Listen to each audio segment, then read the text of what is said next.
I'm your English teacher Monica Angresh, and let's start. This time what we are going to do?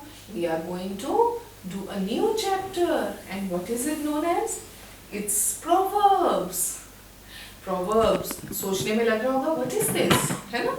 आपने हिंदी में सुना है मुहावरे, तो ये भी वही चीज है। इंग्लिश में हम इन्हें Proverbs बोलते हैं। अब आपने बहुत सुना होगा कि मुहावरे सुनते हैं, नाच न जाने आंगन टेढ़ा, ऐसे हिंदी में सुनते हैं ना, या जैसे दूध का जला भी छाछ भी फूक फूक के पीता है ना, ये सब चीजें आपने सुनी होंगी। तो अब उसके हिसाब से ये हम इंग्लिश में इन्हें पढ़ेंगे और इनको कहते हैं हम proverbs. A proverb is just an expression of saying। वो क्या है? प्रोवर्ब्स क्या है? प्रोवर्ब्स एक एक्सप्रेशन है कुछ कहने का, और वो कहाँ से जाता है? On that is the common sense और the experience of a person. जो हम एक कोई चीज़ ऐसी एक्सपीरियंस करते हैं और उसके बाद एक्सपीरियंस करने के बाद हम उसको जब एक अच्छे शब्दों में कुछ बना के बोलते हैं, उन्हें प्रोवर्ब्स कहा जाता है।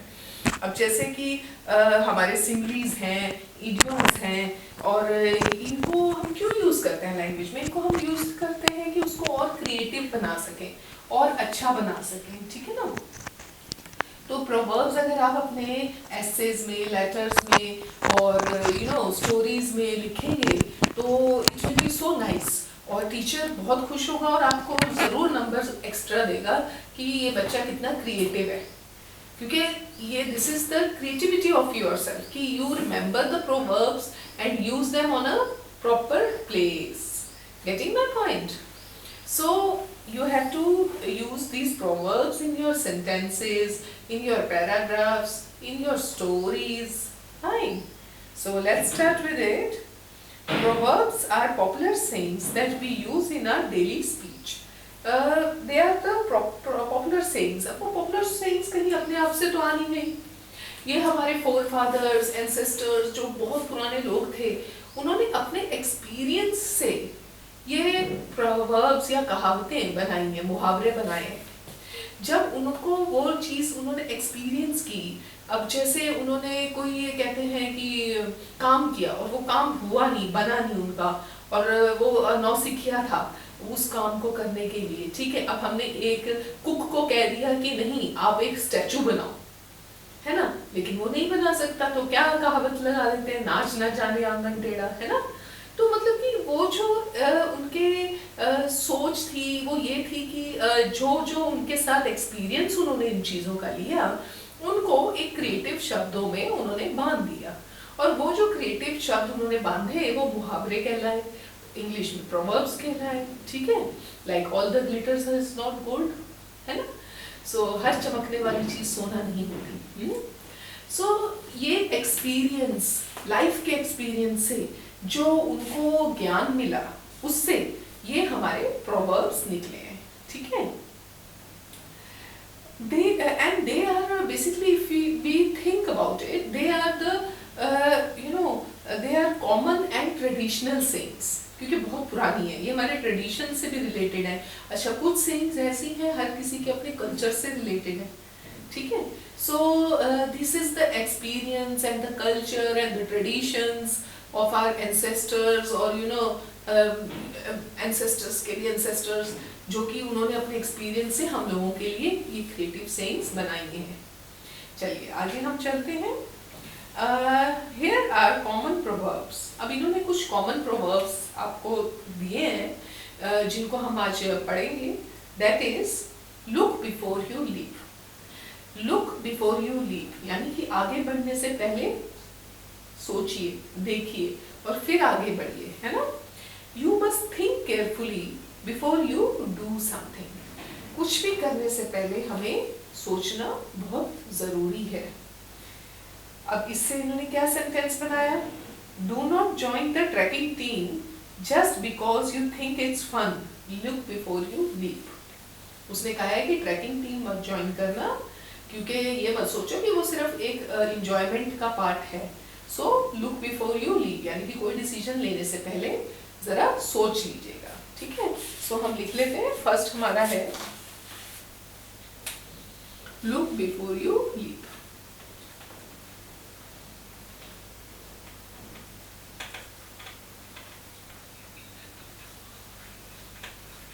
Leap.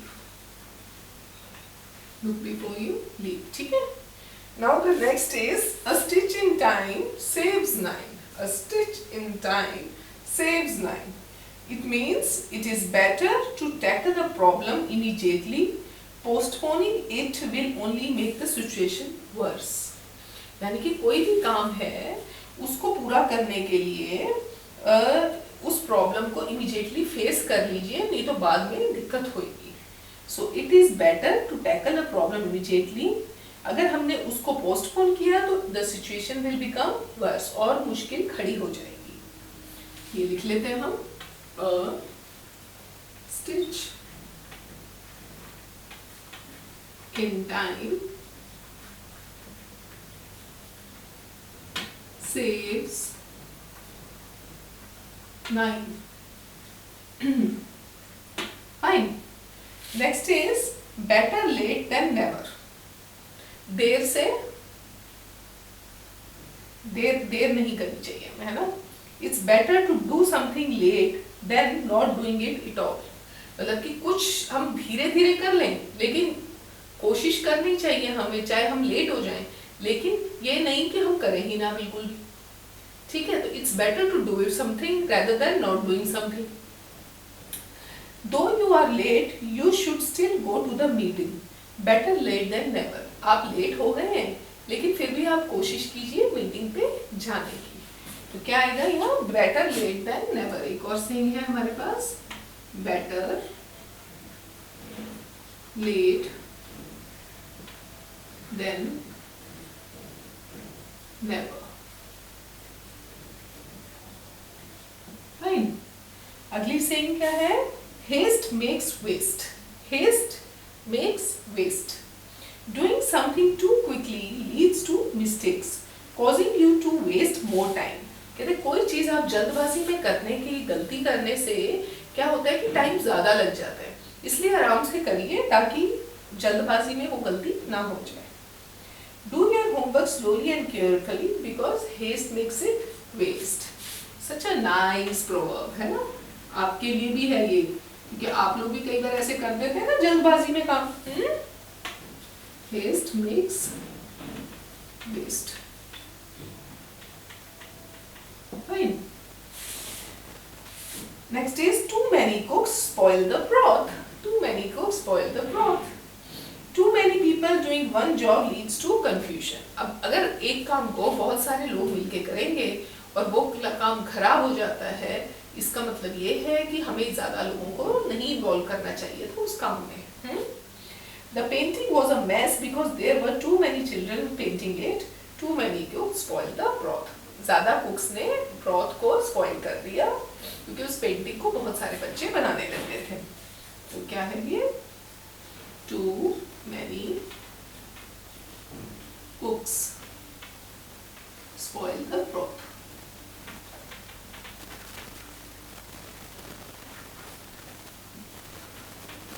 Fine. ठीक है, तो आपने ये सारे प्रोवर्ब्स को समझना है, इससे सेंटेंसेस ये समझने हैं. ठीक है, these are some of the very famous proverbs. अब नेक्स्ट एक्सरसाइज ए है.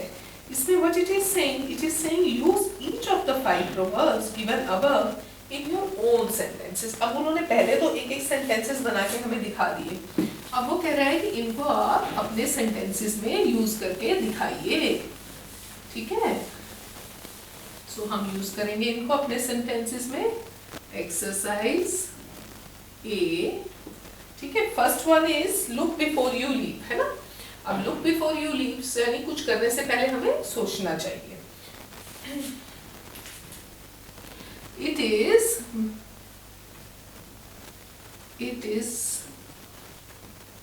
Is better to look before. It is better to look before you leave before taking any decision.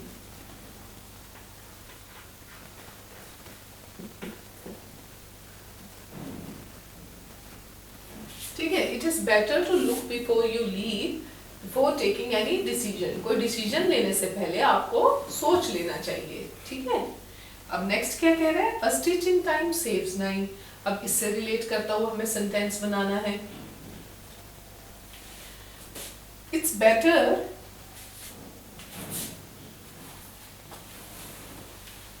second one is there is an old saying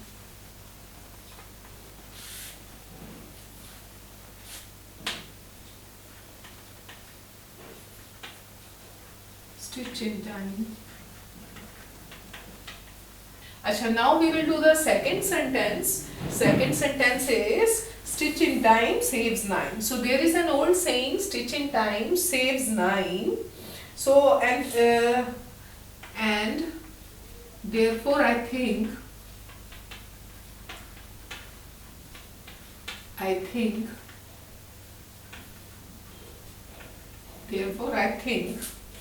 it's better to compromise a gear.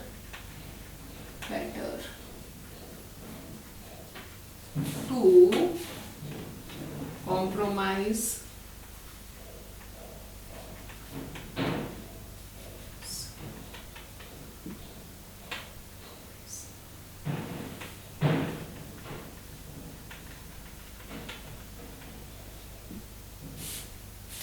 instead of a dispute with neighbors.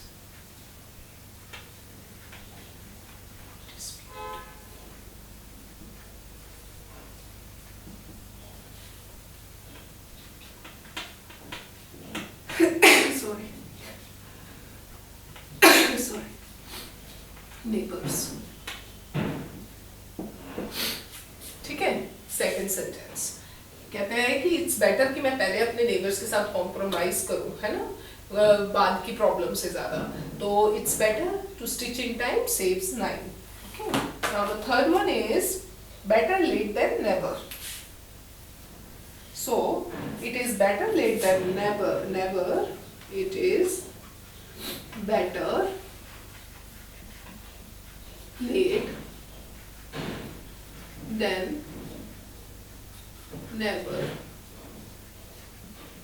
It is better late than never to tell your problem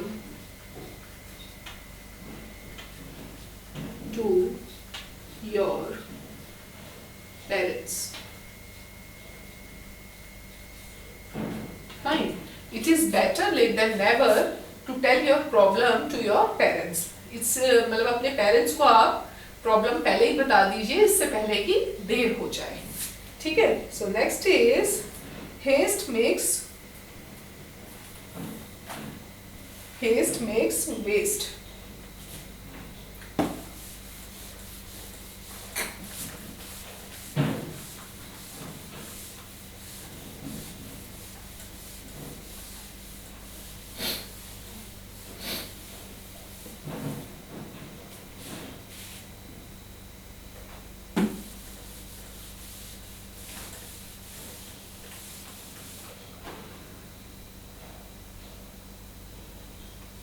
One should do work slowly and nicely because haste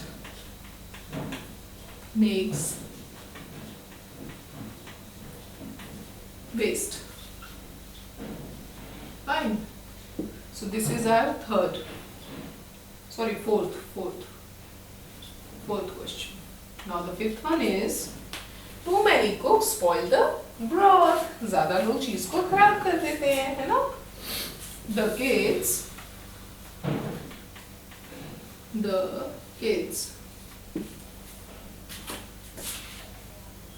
wanted the kids were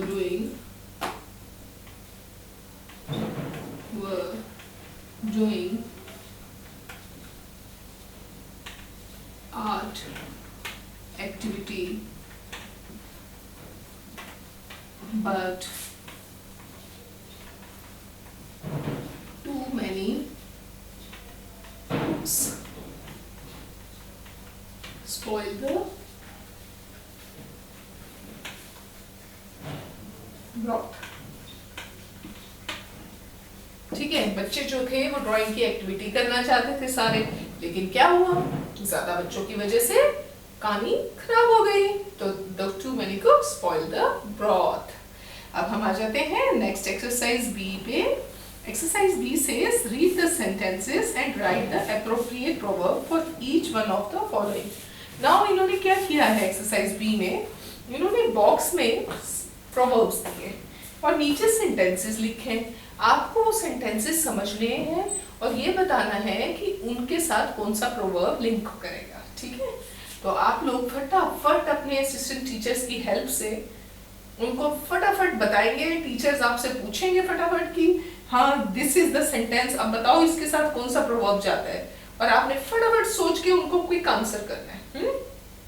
और ये मैं assistant teacher से भी request करूंगी कि इनको थोड़ा सा ये हमें प्रोवर्ब सिखाने के लिए, मुहावरे सिखाने के लिए कोई थोड़ी सी स्टोरीज या कुछ उन प्रोवर्ब से रिलेटेड चीज़ें बच्चों के साथ हम अगर उन्हें बताएं या उनके साथ डिस्कस करें, so it will become more easy for them to understand. और हम इवन इनके अलग और प्रोवर्ब्स ढूंढ सकते हैं. There are so many proverbs.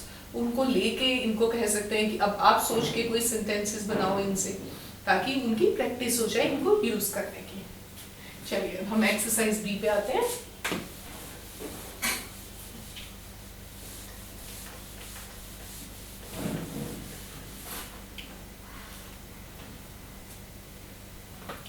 Exercise B says the king, first question, the king's army was small yet he fought bravely and won the war. अब king की जो आर्मी थी वो बहुत स्मॉल थी, छोटी सी थी, लेकिन फिर भी उन्होंने बहुत बहादुरी से लड़ाई की और लड़ाई जीत ली. तो अब इसके साथ कौन सा प्रोवर्ब मैच होएगा? पहले हम क्या करते हैं, हम जो बॉक्स में प्रोवर्ब्स लिखे हैं ना उनको हम एक बार रीड कर लेते हैं ताकि हमारे दिमाग में बैठ जाए कौन से प्रोवर्ब्स हैं. First proverb is a friend in need is a friend in deed. जो ये दोस्तों के लिए है ये प्रोवर्ब, कि जो दोस्त नीड में होता है ना तो उसको वही दोस्त काम आता है जो उसकी मदद की होती है जिसने कभी, है ना. A friend in need is a friend in deed. Honesty is the best policy. हमें हमेशा सच बोलना चाहिए, सच बोलने वाला इंसान सबसे अच्छा होता है. Fortune favours the brave. जो फॉर्च्यून होती है ना वो उन्हीं का साथ देती है जो बहुत ब्रेव लोग होते हैं. A man is known by the company he keeps. एक आदमी की पहचान उससे होती है कि वो कैसे लोगों के साथ उठता बैठता है, कैसे लोगों से उसका बोलचाल है. ईस्ट और west, home is the best. East में जाओ या वेस्ट में जाओ, लेकिन सबसे अच्छा क्या लगता है, अपना घर लगता है. ठीक है, अब हमने सारे प्रोवर्ब्स पढ़ लिए. अब हम इनके सेंटेंसेस पढ़ेंगे और इनसे प्रोवर्ब्स को लिंक करते हैं. सो फर्स्ट सेंटेंस हमने अभी पढ़ा था, the Kings army was small yet he fought bravely and won the war. तो इसमें कौन सा प्रोवर्ब सूट कर रहा है, हाँ? कौन सा लिंक कर रहा है इससे? इससे लिंक कर रहा है, मैं लिखती हूँ फर्स्ट वाले से. फर्स्ट का है जी fortune. Fortune favours fortune favors the brave. Fortune favors the brave. ठीक है. Now the second sentence says Ankur was friendly with the boys who broke the classroom window. Hence he got punished even though he was innocent. अब अंकुर ने क्या किया, उसने कुछ किया नहीं था, लेकिन और ये उन बच्चों के साथ था, उनके साथ उनका दोस्त था जिन बच्चों ने खिड़की तोड़ी थी क्लास की, इसलिए अंकुर को भी पनिशमेंट मिल गई। अब ये तो मतलब कि वो ना करके भी उसे पनिशमेंट मिली है ना, लेकिन इसमें क्या बुरा था कि उसने गलत बच्चों के साथ संगति रखी थी, है ना। तो अब इससे क्या मैच हो रहा है, इससे मैच हो रहा है ये वाला proverb, a man is known by, a man is known by the company he keeps, the company he keeps. Now the third one. Nawaz accidentally broke his grandmother's vase. He confessed to his grandmother and she forgave him. अब नवाज से क्या हुआ, उससे उसकी अम्मा जी का एक सुंदर सा फ्लावर पॉट टूट गया, लेकिन नवाज ने ये बात उनसे छुपाई नहीं। उसने क्या किया, उसने अपनी माता जी को, अम्मा जी को सब सच बता दिया, दादी जी को। तो यहाँ पर कौन सी है जो प्रोवर्ब इसके साथ मैच होती है, इससे मैच होती है honesty is the best policy, यानी कि हमें हमेशा सच बोलना चाहिए, हमें झूठ नहीं बोलना चाहिए, ठीक है। He was a widely traveled man, but he loved his country the most. अब ये जो इंसान था ये बहुत दुनिया घूमी, लेकिन उसको अपना देश सबसे प्यारा था। इससे कौन सा प्रभाव मैच होगा, इससे मैच होगा फोर्थ वाले क्वेश्चन का, लिखिए ईस्ट और वेस्ट, ईस्ट और वेस्ट, होम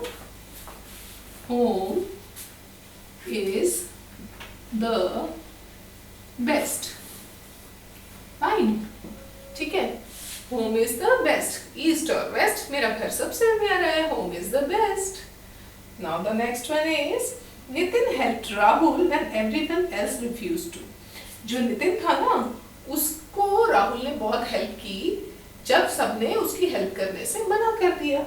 अब इसमें हम कौन सा वाला यूज करेंगे भाई, इसमें हम यूज करेंगे, हाँ ये वाला fifth, a friend in need.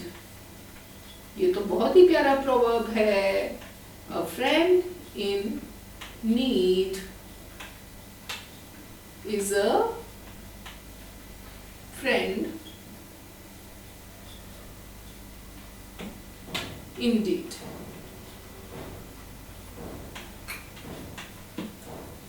A friend in need is a friend indeed. ठीक है। अब ये सारे प्रोवर्ब्स हमारे हो गए, इसके एक्सरसाइजेस भी हो गई। तो अब आपने क्या करना है, आपने और अच्छे अच्छे प्रोवर्ब्स ढूंढने हैं, ठीक है।